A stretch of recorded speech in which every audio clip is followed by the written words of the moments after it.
తెలంగాణలోని భూములపై రాష్ట్ర ప్రభుత్వం దృష్టి సారించింది. ఉమ్మడి రాష్ట్రంలో వివిధ వర్గాలకు కేటాయించిన భూములు అన్యాక్రాంతమయ్యాయని రెవెన్యూ శాఖ సమర్పించిన నివేదికలో స్పష్టమైంది.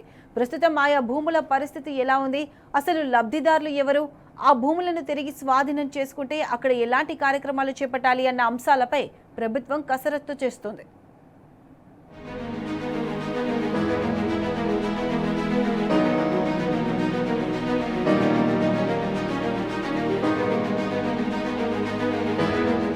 రాష్ట్ర వ్యాప్తంగా సుమారు 2.50 లక్షల ఎకరాల అసైన్డ్ భూములు చేతులు మారాయని రెవెన్యూ శాఖ అధికారులు రాష్ట్ర ప్రభుత్వానికి నివేదిక అందించారు.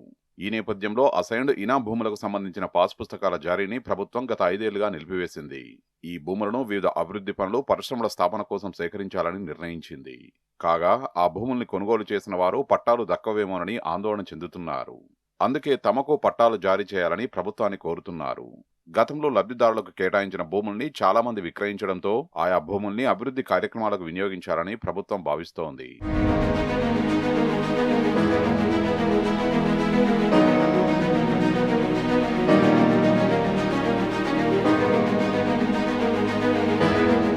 గతంలో పేదలకు కేటాయించిన అసైన్డ్ భూముల్లో ప్రస్తుతం ఎంత భూమి వాళ్ళ దగ్గర ఉంది, మిగిలిన భూమి ఎవరి దగ్గర ఉంది, ఆ భూములను ఎప్పుడు విక్రయించారు వంటి అంశాలపై అన్ని జిల్లాల కలెక్టర్లు అధ్యయనం చేసి ప్రభుత్వానికి నివేదిక సమర్పించారు.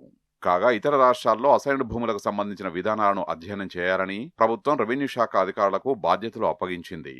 ఆయా రాష్ట్రాలు అనుసరిస్తున్న విధానాన్ని పరిశీలించిన అధికారులు ప్రభుత్వానికి ఒక నివేదిక అందించారు. అయితే గతంలో పంపిణీ చేసిన అసైన్డ్ భూముల్లో కమర్షియల్ భూములు కాకుండా వ్యవసాయ భూములను మాత్రమే ఈసారి నిరుపేదలకు కేటాయించాలని ప్రభుత్వం నిర్ణయించినట్లు సమాచారం.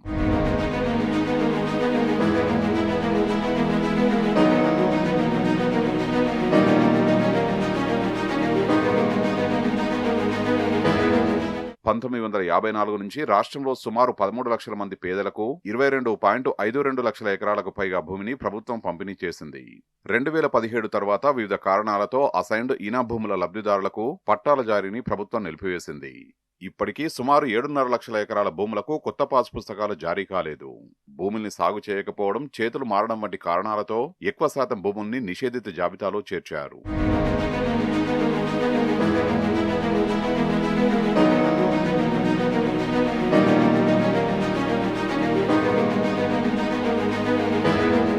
రాష్ట్ర వ్యాప్తంగా మొత్తం 22,52,340.37 ఎకరాల అసైన్డ్ భూములుండగా 15,87,021 మంది లబ్ధిదారులకు ప్రభుత్వం ఈ భూముల్ని కేటాయించింది.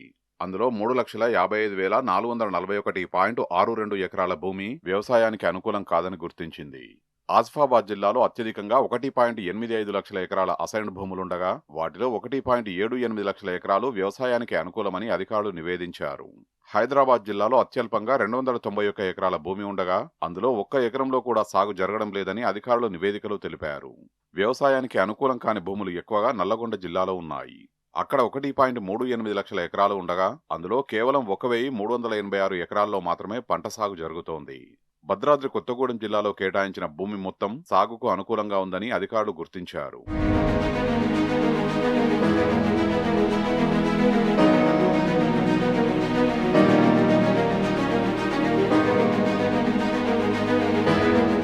రంగారెడ్డి, మేడ్చల్, సంగారెడ్డి, మెదక్, యాదాద్రి, నల్లగొండ, మహబూబ్ నగర్ జిల్లాల్లోని అసైన్డ్ భూముల యజమానులు పట్టాల కోసం ఎదురుచూస్తున్నారు. ఈ జిల్లాల్లోని అనేక ప్రాంతాలు కొత్త మున్సిపాలిటీలుగా మారాయి. అలాగే గతంలో రైతులు అసైన్డ్ భూముల్ని విక్రయించడంతో వాటిని తిరిగి స్వాధీనం చేసుకోవాలని ప్రభుత్వం నిర్ణయించింది. దీంతో ప్రస్తుతం ఆ భూముల్ని కొనుగోలు చేసిన రైతులు తమకు పట్టాలు ఇవ్వాలని ప్రభుత్వాన్ని కోరుతున్నారు. గతంలో రంగారెడ్డి జిల్లాలో 1.27 లక్షల ఎకరాలు, మెదక్ జిల్లాలో 2.55 లక్షల ఎకరాలు, నల్లగొండ జిల్లాలో 1.82 లక్షల ఎకరాలు, మహబూబ్ నగర్ జిల్లాలో 2.06 లక్షల ఎకరాల భూముల్ని ప్రభుత్వం పంపిణీ చేసింది. ప్రస్తుతం వీటిలో సుమారు 1.50 లక్షల ఎకరాల భూమి చేతులు మారినట్లు అధికారులు గుర్తించారు.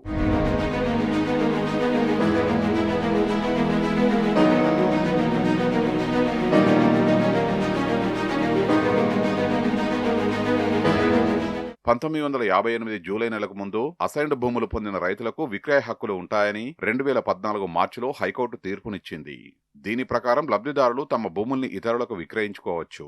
ఇనాం భూములకు అధికృత ధ్రువపత్రం జారీ చేసి పట్టాలు ఇవ్వాలని నిబంధనలు ఉన్నప్పటికీ చాలా జిల్లాల్లో అవి అమలు కావడం లేదు.